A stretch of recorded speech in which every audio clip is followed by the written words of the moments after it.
Auzubillahiminash-shaytanir-rajeem. Bismillahir-rahmanir-rahim. Assalamu alaikum and a very warm welcome to World This Morning. I am your host Ajra Satti and joining me is my wonderful co-host, mentor and a pronunciation guru Fahim Bangesh. Assalamu alaikum Fahim, and I hope you are enjoying very lovely weather outside because it rained yesterday and it was quite a rain because in the morning commute I could see there were lots of trees that were on the expressway because the wind and the gale was so strong. Yes, the thunderstorm was pretty strong last night. I agree with that. But having said that, the humidity is still there, and I will never say that I enjoy humidity because even now my glasses, they have fog on it. So I'm really not very fond of the fog and the humidity and the monsoon rains, really. Right. So, Fahim, Alhamdulillah, Pakistan has been blessed with the diverse weather. So, we have all of the four seasons and we enjoy summer, we enjoy winter and then spring and autumn and in between, right? And also, we are the generation that grew up in the cities and in the urban landscape. So, we are not that well versed with a lot of flora and fauna which is around us as compared to our ancestors or as compared to our nani dadis or our, grandparents' generation. But are you really fond of the nature of the flora and the fauna, and can you name some of the trees? I wanted to ask you. Trees? No, I wouldn't know the names of the trees, but yes, I'm really fond of the fact that it's a treat for the eyes, really. Treat for the eyes, treat for the soul, treat for your body, physical, mental, spiritual, every kind of peace you can find in nature, really. When you go, especially you've just been to the north. Yes, I am sure you felt that when you went to the north. That's true. But there was one thing that was really concerning for me because the absence of the trees was very conspicuous, especially on the mountains. And you can see that the mountains have started to move along because there was so much soil erosion coming down. And someone was telling me back in 70s, in 60s and 70s, those mountains has a lots of trees according to the different temperatures and according to the different soil, but then the timber mafia is very vicious there and they have denuded all of those trees from there. They've slaughtered all of those trees. And also, Hajra, there used to be a lot of snow because I remember back in 2005 I went to Gilgit, and the by air travel that I remember from there, I still have pictures of those of that flight, and now the pictures that I see of the flight, my pictures were full of snow. You couldn't tell which mountain is which. Oh, really? Now you can tell everything. Right. I mean, and those were summers that I'm talking about. That's very true, and that is the reason why it is called the third pole in the first place, because it has so much snow. It gets encapsulated in those mountains and in those areas, and it's very concerning that all of that snow is melting because that is actually our water storage tanks there. Yep. And from there the water gets melted and it inundates the entire country or gives life to the entire country in the first place because Indus River is flowing from there. But we hope and pray that there's some sense is knocked into the people, to the communities, and especially to that vicious mafia that is very vigilantly and that very viciously attacking and slaughtering the trees in the north. But now moving on to our top stories. So Fahim, why don't you do the honors? Certainly, Hajra. Well, the caretaker Prime Minister Anwarul Haq Kakar, basically, he has categorically stated that Pakistan will never surrender to radicalization, extremism and intolerance, but rather will fight without falling prey to war fatigue.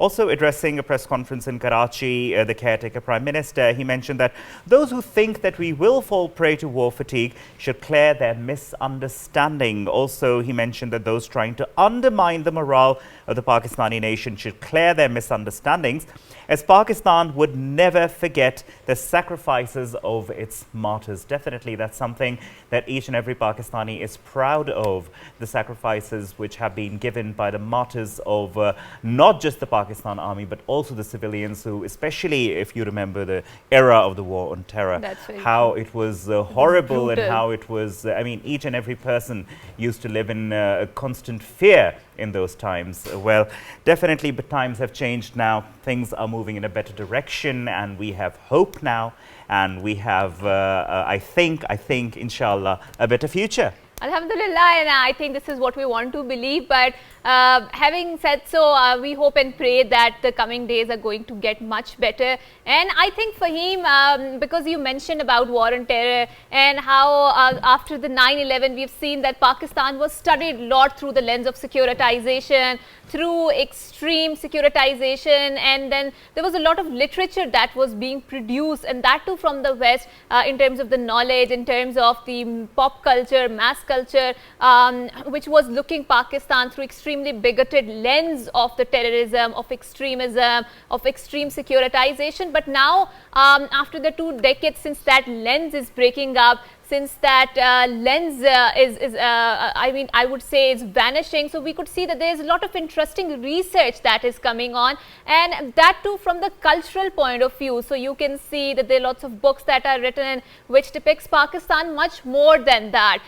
There are lots of songs which are coming, which depicts Pakistan, which is a true representation, which is more than that. It's not just a very bigoted, skewed representation of Pakistan, which shows that we are a very polarized or fragmented society, and which is not true at all. I think every society has its own problems. Interesting, Hajra, that you mentioned song here, and interesting that I was speaking about hope previously, because today in our first segment, I would definitely like to introduce our guest today, because we have a new song, and that song speaks about hope. That song speaks about how things can go in the right direction, because now is the time that our soil is calling out to us. Pakistan is calling out to us. We will have a look at that song, but not right now. After a while, after we introduce our guests and have a little chit chat with them, and I would definitely love introducing our guests for today.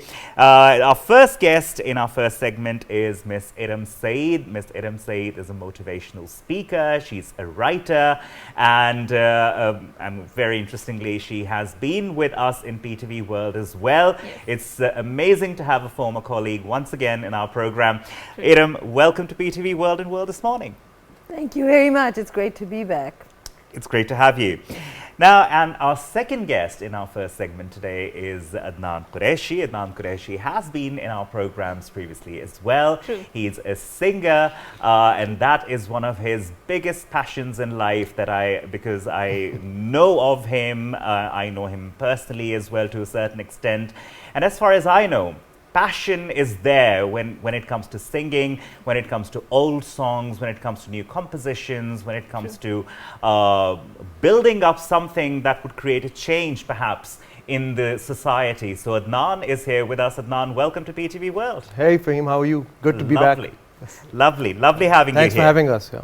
Right. So now let's kickstart our conversation. There's a new song on the horizon. So Adnan, why don't you take the lead and tell us about the song? How did you compose it? How did the idea spring in the first place? To be very honest, the brain behind the song is Iram. I can't take credit for that because she's the one who came up with the concept, with the lyrics, and then she actually narrated a part of the song as well, which I asked her to do because it would have made more sense. But the concept came from her. It's coming from the part where you see a lot of hopelessness amongst friends, amongst people that you talk to, people in Pakistan generally around that time. So that's where it came from, and her concept was that hopelessness is basically kufr. It's not allowed in Islam. True. So you can't be hopeless, and that's the basic theme of the song. That agreed that we are in despair right now. There's darkness, whatever you may call it, but we are moving towards a certain path, and if we keep hope, we will get past this, and Pakistan will rise again, and Pakistan will be amazing again, and there's no need to be hopeless no matter what. So that's what the song talks about. It's a journey. If you listen to the whole song from the beginning to the end, hopefully people don't skip and just say, oh, it's too sad in the beginning, but it just goes up to the end when I talk about Shaheen Ban, Udan Le. So the whole concept is that journey from hopelessness to hope. May I interject? And then Iram May I yes, interject? Please go ahead. We've been friends for a long time. Yes. He's absolutely right, and hopelessness is not just that it's kufr. Of course it is, but it's also the beginning of the end for a person on an individual level or for a nation. Having hope is so critical, and hopelessness is poison. You can't do anything productive from a place of hopelessness. So that was one of the primary reasons. And what Adnan was mentioning, that we didn't want to make a Milli Nagma that just starts off with bright and airy things and kind of stuff we have seen in the past. We had to start with acknowledging the state that the nation is in, because 14th of August was approaching. This was in the beginning of August. We just did this whole thing within 3 weeks, from concept to completion. And everybody was feeling very down, very sad, because here's Independence Day approaching, and instead of feeling excited about it, there's no Jashan, we don't want to do it. People were saying all kinds of negative things. So you had to create something that would empathize with that yes, we acknowledge things are dark right now. You have to, and that's the only way you can connect. And then from there you take them on a journey of, okay, now let's go from hopelessness to how we can find hope. And what it really does is it reminds people of having connection and faith on Allah and being united. And we're not here to give you, to tell you the how. We just wanted people to connect with the why. Right. So thank you so much for so brilliantly putting it out there and so brilliantly working it out there. And Fahim, Pakistan is a land which has lots of cultural diversity, right? From north till south, you will find there are different sorts of people encapsulating different sorts of environments, cultures, norms, and what diversity and what not in the first place. And in that song, you will also find that there was this particular journey in that place, in that first place. So we also have the song, so why not listen to that, and let's talk about the cultural diversity, what does it entails, and how does the concept of Pakistan comes into that song's existence. So but first we need to look at the song. What hath created God? There is no power on earth that can undo Pakistan.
Well, that was a wonderful song indeed, Hajra. I think we all enjoyed it, and the passion that we saw in the song quite evident. And the way you narrated it, Adnan, was very right in saying that nobody could have done it better because you wrote it. Definitely, the passion would come in the narration. And the ending is even more powerful when he ends it. It's really, you want to get up from your chair and do something. No, honestly, yeah. Yeah, and now let's talk about the cultural diversity. Since you're talking about the Pakistan, and obviously we couldn't show the entire video, entire song, but how do you depict the cultural diversity of Pakistan in that song? And obviously it is linked with the hope and how the hopelessness is not very amazing. Obviously you have empathized with the people. Yes, there is things are down out there, but generally in this regard, how do you go about it? As I said, the whole project from concept to completion took us 3 weeks.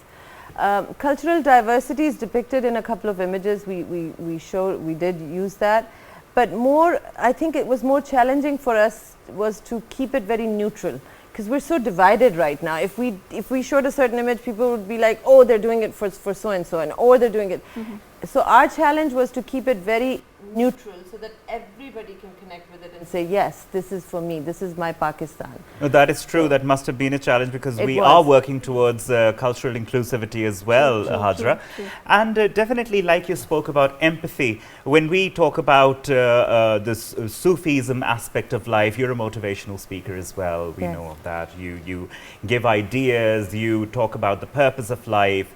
And I think being emotionally intelligent is one of the things which is very, very important when it comes to a Sufi way of living, right? Yes. So could you shed some light on that as well, that part of your personality as well? I wouldn't even call it really Sufi aspect of life. It's true Islam. True Islam was about batin. I mean, that's what Sufism is about, right? True. It's about batin. And if you look at the Islamic history, the first 12 to 13 years of Islam, Prophet ﷺ really focused on the batin. It was about taqwa, it was about tawheed, it was about tawakkul. Those were the things that were inculcated for so long and so well that by the time that Makkah was conquered and the rest of the ahkam came through, it was just an outer expression of the inner that was just flowing through very easily. What we are going through here in Pakistan, and since I started my channels and I started talking about Islam, one of the biggest backlash I had was, how dare you speak about Islam, how dare you take Allah's name, how dare you speak about Prophet ﷺ, you're not covered up, you don't have the right, blah blah blah. And that was a shock to me, because we are so focused on the zahir, Fahim. We have become fake. We expect our thought leaders to be fake. We want them to have a certain persona. We are okay if they do other stuff behind the scenes. We just don't want to deal with it. We want to believe they are perfect. Yeah. And we then, of course they fall, because nobody's perfect. And that was so I stood my ground, because I continuously kept saying, okay, so what you see is an imperfect Muslim. This is what you see, right? I'm an imperfect Muslim.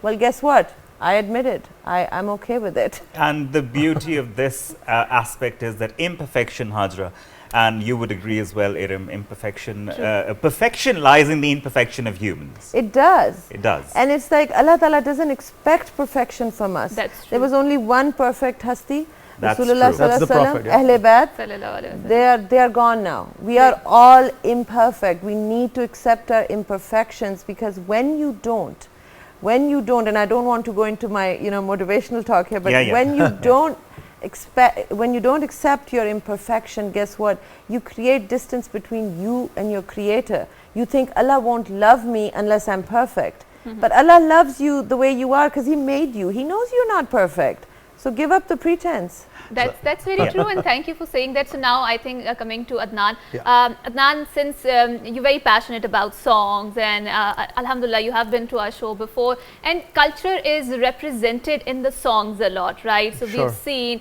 in the movies, in the books, this is the soft power through which your culture is reflected, through which your cultural diversity is reflected, and when you particularly talk about songs, so how is generally the response about this song so far, and what sort of response do you expect, pardon me, from the people out there? I think as Iram mentioned that we kept the song very neutral, kept it very Pakistan centric with a lot of hope Right. and unity. The message was that. So I don't think we've got a lot of backlash as far as that is concerned. People have Barely, yeah. People have resonated with the message overall. And I think the diversity part that you keep mentioning, I think we've shown that with the children, Shadab Kiji Complaint, that part, that lyric over there. We have a lot of diversity over there with all sorts of different children from Pakistan showing in that video. But I think as an artist, I think it is our responsibility to pass on messages of hope when there's hopelessness. I mean, it is every artist's responsibility. I think we should do whatever we can in that limited scope that we have. And I mean, if we, whatever we can, we should try to bring it out there and positive messages. And another beautiful part that I found about this is that this is totally non-commercial and non-profit based. We've spent money on it, Fahim. We haven't made anything. We spent money out of a pocket. lot of it. We're not monetizing it. It was like, let's just give it to the nation. This is an amanat of the nation. We'll give it to them. Baki, whatever Allah Ta'ala wants to do with it. Of course. Lovely. Of course, I think.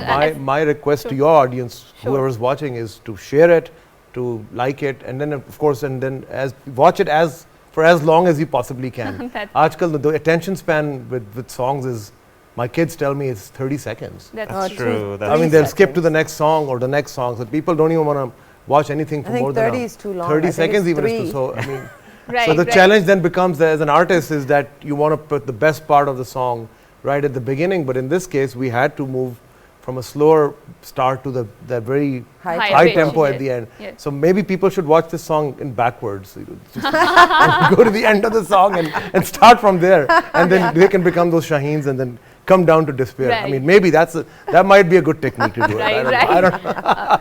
So Iram, since Adnan mentioned about the Shaheen, and the first thing that comes into mind when we talk about Pakistani culture is Allama Iqbal, is Quaid-e-Azam, because they were the pioneers and they founded Pakistan in the first place. So I was seeing that there's a very interesting intersection of artificial intelligence in the song, and that reflects the cultural diversity. Iqbal ka Shaheen, Iqbal, and Quaid-e-Azam also, Fatma Jinnah, all of these heroes, right? So what was the thought process behind it, and how difficult is it, incorporating artificial intelligence into the songs in the first place? Yeah, that was it came about quite organically, because we were trying to figure out, the song was done, and now we're trying to figure out, okay, what kind of a video should we make. Some of our friends that we know were saying it should be a performance video, you should be in it, you should be in it. It's like, no, I don't want it to be about us, I want it to be about something else. So I had a particular vision about what I wanted to see, and I'm very grateful to Adnan that he gave me that freedom, because when you have that vision in your head, it's not easy to describe it. I could never doubt your vision, so that's for sure. So we went with it. Yeah. So what happened was that I eventually decided my own team, because I make these videos. So I asked Waqas Saeed to help me with the video. He's part of my own team. What I didn't know was that he's very, very talented. He's the one who came up with the idea of AI. I see. So the first one he showed was for the trailer was Allama Iqbal's, because the whole this naghma is around Pevasta Reh Shajar Se Umeed Bahar Rakh. And when he did that, I said, Waqas, now I know. You need to do AI for Quaid-e-Azam. I want that very historical speech to be delivered by Quaid-e-Azam in the beginning of the speech, and then show me Fatma Jinnah, also my voice, because it's Mitti Ki Pukar, Ma. Let's show Fatma Jinnah there. So whenever she comes on, it's your motherland reminding you, ke Pevasta Reh Shajar Se, don't give up hope. So that's how it kind of happened. It was very organic. And I think that's the whole point of it. Hope. We must never let go of the fact that there's still hope.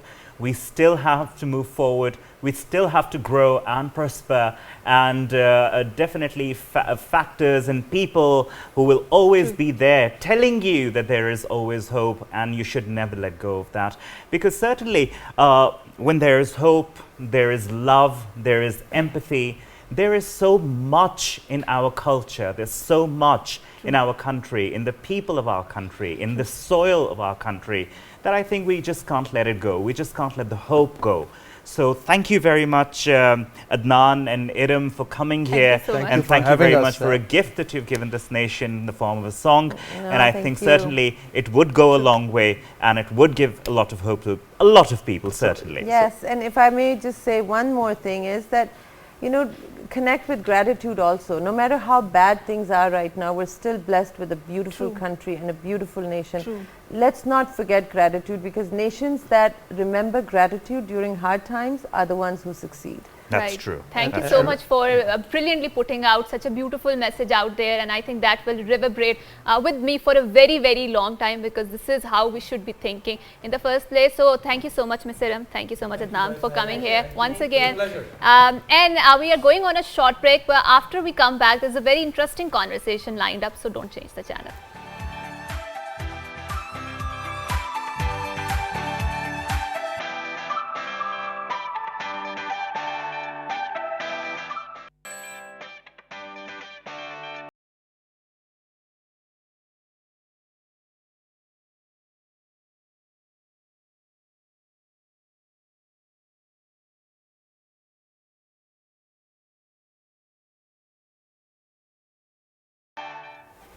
Welcome back to World This Morning with Hajra Sati and Fahim Bangish. Well, as we told you before going on a break, that we are going to come up with a very interesting segment in our second segment today. And today we have with us in the studios Mr. Shafqat H. Shah. Shafqat H.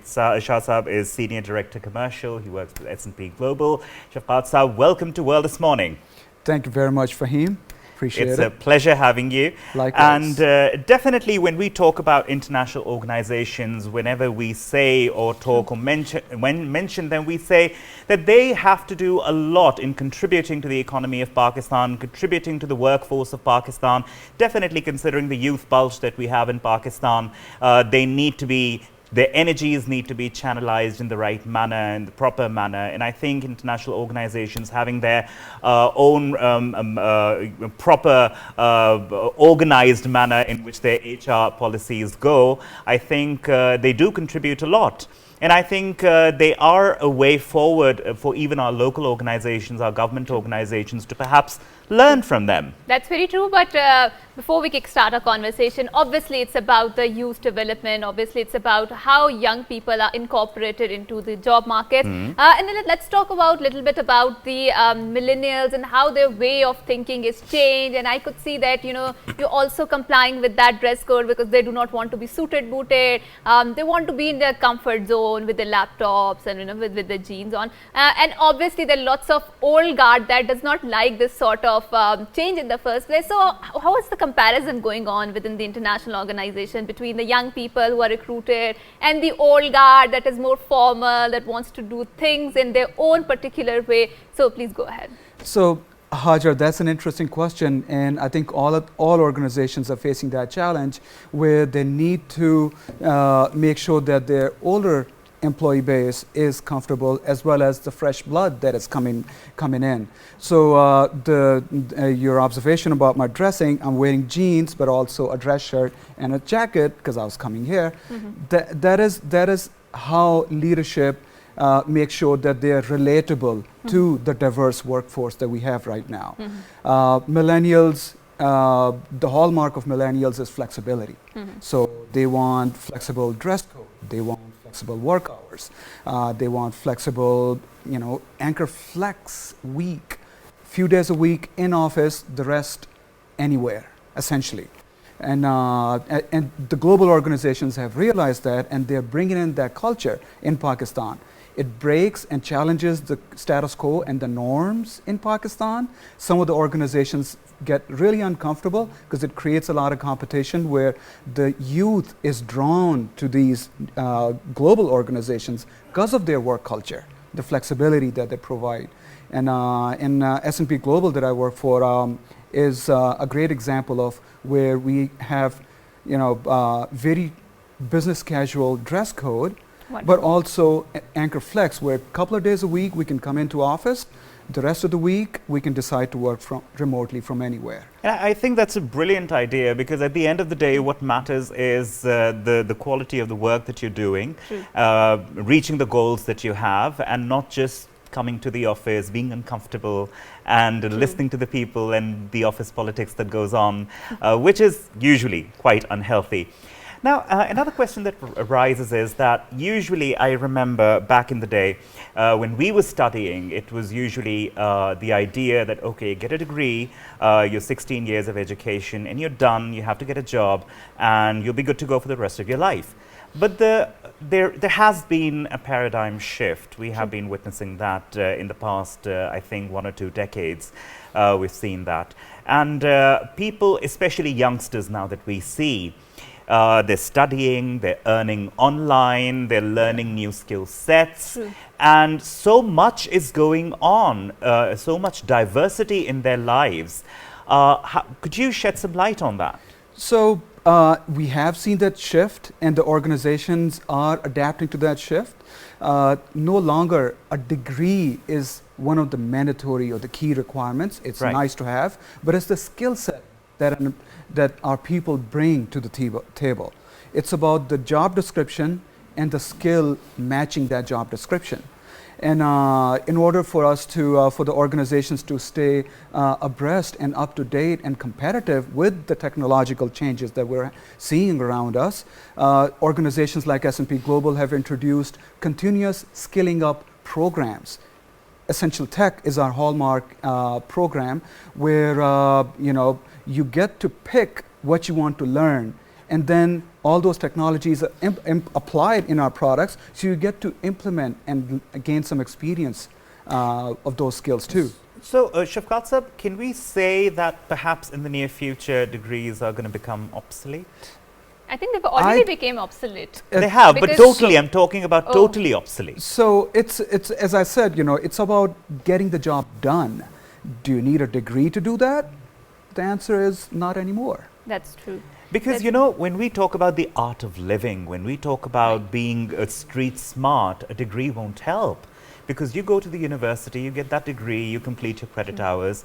But what about the practical life? I remember when I was teaching in a university, I used to tell them, this is totally different, that is totally different. And there's always this debate that the academia and the practical market is not very linked in the first place. But now let's talk about the recruitment, since a lot of companies wants to recruit young people, millennials, Generation Z, whatever you characterize them or call them. And there's this debate across the world that how working hours need to be shrink because corporate culture is very brutal in its working, and there's this concept where people are working for 4 days and 3 days are off because they want to incentivize young people to come and join the workforce, right? So your organization is an international organization. Do you think this concept is seeping into your organization in the first place? So we have already experimented with that and piloted in one of our global offices, and that actually was very successful.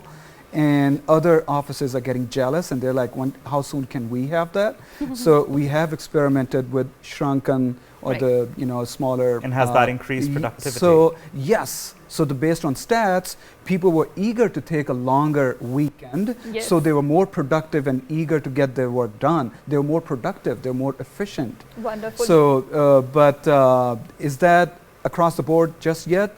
I think it's going to take time. I think I like this assertion that increase or longer the holidays increases the productivity. But now let's talk about the cultural diversity, since you alluded to it, and diversity. So in the cross-cultural environment with lots of people who have diverse backgrounds, especially international organization, it is a sort of a double-edged sword, right? If you are unable to manage that diversity, it can become very explosive in the workplace. But if you are able to manage that, that can really increase your productivity in the first place, right? So how are the dynamics in your organization? So yes, diversity is key. If your client base is diverse, that needs to be reflected in your employee base and workforce as well. But in order to manage that diversity, you need to make sure that all the teams that you form are also culturally diverse. You cannot have a non-diverse team to manage diversity. So that it needs to be reflected at every level in the organization. And to promote cultural understanding, we have frequent cross-offices travel where people go and spend time with their local, global teams, understand the culture, understand the context behind what they say and what it actually means, and promote that cultural harmony. Then they go back and take all of that learning back to their offices, respective offices, and share their learnings. That has done wonders, by the way. And another tool that we used is Country Navigator. It's an online tool. You can go in and put in the number of countries that your teams represent, and it gives you cultural differences and nuances of each of those cultures, so you can get educated and aware of how to manage your teams in different countries. Right, and now let's talk about the, I'm sorry Fahim, I'm interjecting, but the diversity and gender diversity specifically, right? So there's a lot of conversation, especially feminist movements, that there's this glass ceiling in the corporate culture, and after a particular post, women are not allowed to rise in the first place. And I think because of these conversations, a lot of organizations are getting very conscious about these gender discourses, and I don't know if the glass ceiling is being broken in the corporate culture, but the conversation is still going on. So do you think we need to have those conversations, and practically on the ground, what is the situation? So the conversations should continue, and we need to generate awareness. If you're not having a dialogue, how will you resolve a situation? And first you have to accept that this exists. So the glass ceiling does exist. The compensation disparity does exist.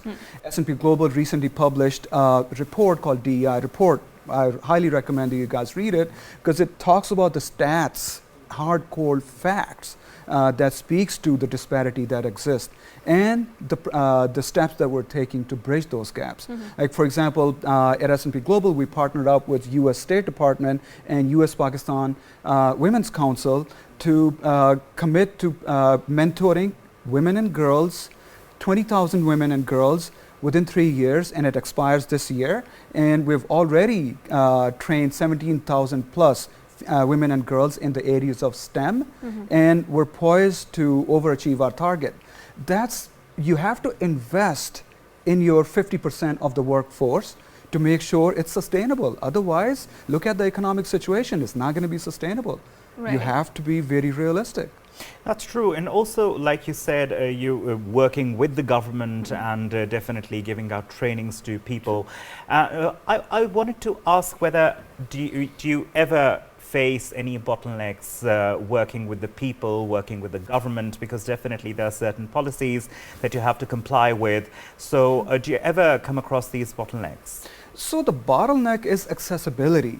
So even in this Million Women Mentors program that we were partnering with, we realized that accessibility was a problem. So we started partnering with local bodies that specialize in specific groups. Like we wanted to reach out to people with disabilities.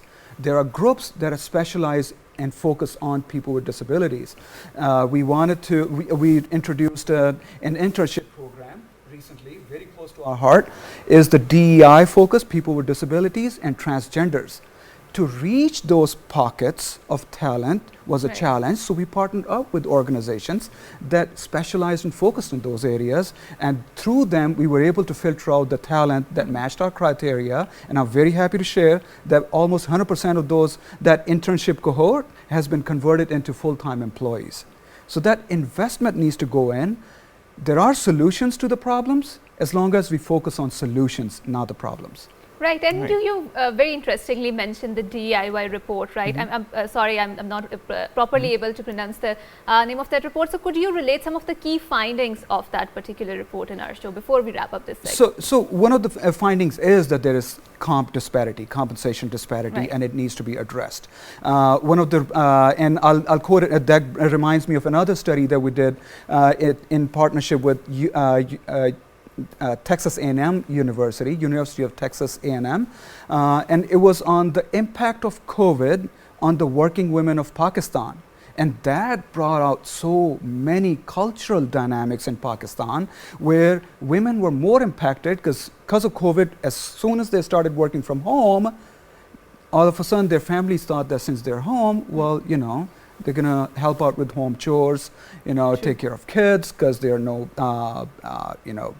schools are closed, so they have to take care of kids. They have to cook, they have to clean, all that. That impacted their careers. That impacted their career growth. That impacted their emotional health. Right. So, you know, those are the findings that we have published in both the reports.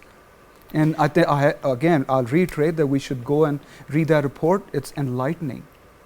That's wonderful. And let's talk about the soft skills in the particular and the learning and the growth opportunities which is available to the people in order to equip them to operate in a more global environment, right? So how is your organization preparing those peoples or you know, you're particularly investing in your own people, because this is the new paradigm change where we need to invest on our people instead of, you know, just focusing on the growth and the, capital and whatnot. So, there's a what part of the job that requires hard skills, but then there's the how part.